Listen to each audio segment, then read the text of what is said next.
రెండు తెలుగు రాష్ట్రాల్లో కలిచివేస్తున్న విషయం, ముఖ్యంగా క్రైస్తవులకు, ముఖ్యంగా సేవకులకు భారభరితమైన హృదయ విచారకరమైన వార్త. ప్రవీణ్ పగడాల గారి ఆకస్మిక మరణం, అకస్మాత్తుగా చనిపోవడం. అసలు నిన్నటి ఉదయం నుంచి సాధారణంగా ఉండలేక అసలు ప్రవీణ్ గారిని మనమే చంపేసుకున్నాం.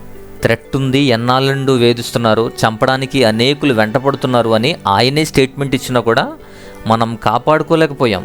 మనం పిలుచుకుంటున్నా లేదా మీటింగ్లకు వెళ్తున్నా వస్తున్నా కూడా మనం కనిపెట్టలేకపోతున్నాం. కనీసం ఒక్కరు లేరు ఆయనతో.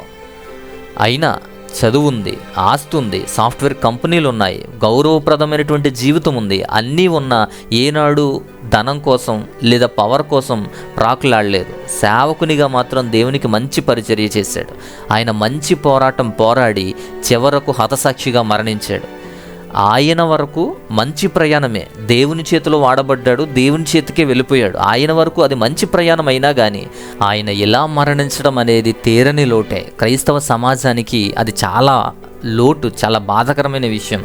గుండె బరువుతో మాట్లాడుతున్నాను. క్రైస్తవ్యంలో ఉన్న దౌర్భాగ్యం ఏంటంటే ఒక్క మాట మీదకి రారు, ఒకటిగా కలవరు, కలిసి ధైర్యంగా నిలబడరు. ఖురాన్ని కానీ ముస్లింలు కానీ ఏమన్నా అంటే ముస్లింలు ఊరుకోరు. హిందువులు కానీ, హిందూ దేవాలయాలు, దేవుళ్ళు, హిందూ గ్రంథాలను అంటే హిందువులు ఊరుకోరు. కేసులు పెడతారు, బూతులు తిడతారు, దాడులు చేస్తారు, ఎన్నైనా చేస్తారు, ఎంతకైనా తెగిస్తారు. క్రైస్తవులను అన్నప్పుడు లేదా బైబిల్ని అన్నప్పుడు లేదా దేవుణ్ణి ఎన్ని అన్నా సరే, ఏమి అన్నా సరే, సంఘాలు కూల్చేసినా, చర్చిలు ధ్వంసం చేసినా ఒక్కడు కూడా కేసు పెట్టడు, ఒక్కడు కూడా ఎదిరించడు. ఎంతమంది సేవకుల మీద ఎన్ని కేసులు ఉన్నాయో తెలుసా? ఒక గుడి పూజారిని అగౌరవపరిచినందుకు దేశమంతా మాట్లాడింది, కేసులు పెట్టారు. ప్రభుత్వాల సపోర్ట్ ఉంది, సీఎం నుంచి పీఎం వరకు కూడా అందరూ స్పందించారు. ఆ విషయంలో క్రైస్తవులు కూడా ఖండించారు, ప్రేమనే కోరుకున్నారు. ఆత్మీయతకు ఎవరైనా ఒకటే. బట్ క్రైస్తవ్యంలో ఎన్ని జరిగినా, ఎంతమంది తప్పుగా వాగుతున్నా సరే ఏం జరుగుతుంది? ఈ డిబేట్లు, వాళ్ళకి కాంట్రవర్సీ వీడియోలు, వాళ్ళని హైలైట్ చేసి వాళ్ళని సెలబ్రేట్ చేసింది మీరే. మనం మాట్లాడితే వారు వినరు, చూడరు. అదే వారు మాట్లాడితే ఎన్ని బూతులైనా సరే మీరు మాత్రం చూస్తారు, షేర్ చేస్తారు, అవి ఏకంగా ప్రమోట్ చేస్తారు కూడా. ఏదైనా సమస్య వస్తే సీఎంలు, మినిస్టర్లు, ఎంపీలు, ఎమ్మెల్యేలు, అధికారులు, నాయకులు పక్కన కూర్చోబెట్టుకునే సేవకులు ఉన్నారు, పవర్ ఉన్న సేవకులు ఉన్నారు. వాళ్ళు ఇనిషియేషన్ తీసుకుని 4 అడుగులు వేస్తే ఈ సమస్యలు చాలా వరకు తగ్గుతాయి. అదే బాధాకరం. పవరు, పాపులారిటీ ఉన్నా ఇది క్రైస్తవ సమాజానికి ఉపయోగంగా లేదని బాధపడుతున్నాం. క్రైస్తవ్యంలో కానీ, సేవకుల్లో కానీ మనకి ఇంటర్నల్గా మనకి ఎన్నున్నా కానీ సంఘాన్ని పోషించడమే కాదు, ప్రొటెక్ట్ చేయాల్సిన బాధ్యత కూడా ఉంది. ఆ ప్రొటెక్షన్ చేయడం కోసం కనీసం ఆ ఒక్క క్షణంలో అయినా యూనిటీగా ఉండాలి. ఇప్పుడు చావుల వరకు కూడా వచ్చింది చూడండి. ఐక్యత లేదు మనకి.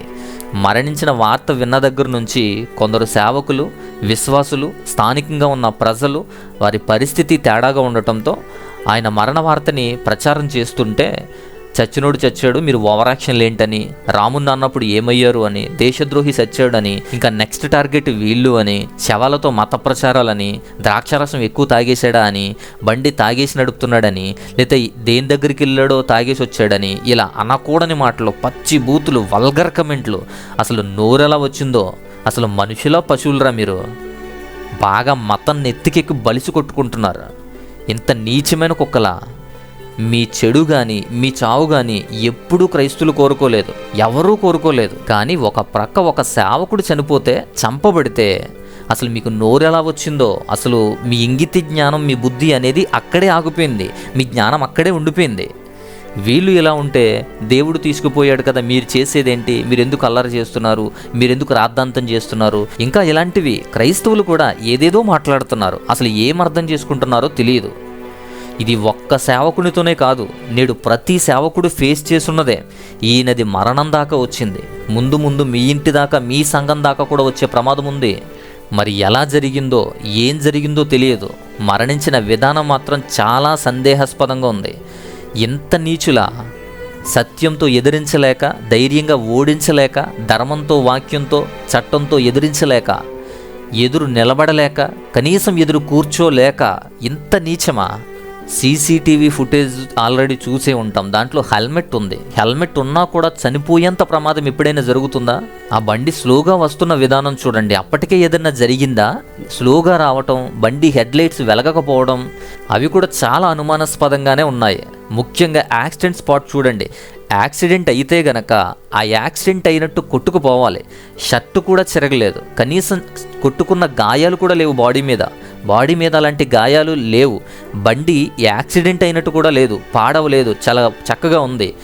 బైక్ యొక్క ఫ్రంట్ రాడ్ మీద ఎక్కువగా మరకలు, రక్తము, వాటిని బట్టి ఆ రాడ్ కేసి కొట్టినట్టు తెలుస్తుంది.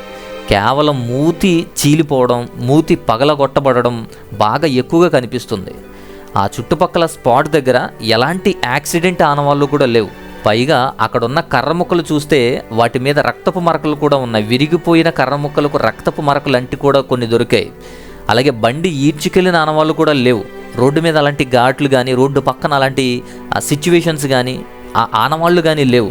పైగా అది రాయల్ ఎన్ఫీల్డ్ బుల్లెట్, ఎంత బరువు ఉంటుంది. అలాంటిది ఈడ్చుకెళ్తే చాలా చాలా ఆనవాళ్ళు పడతాయి.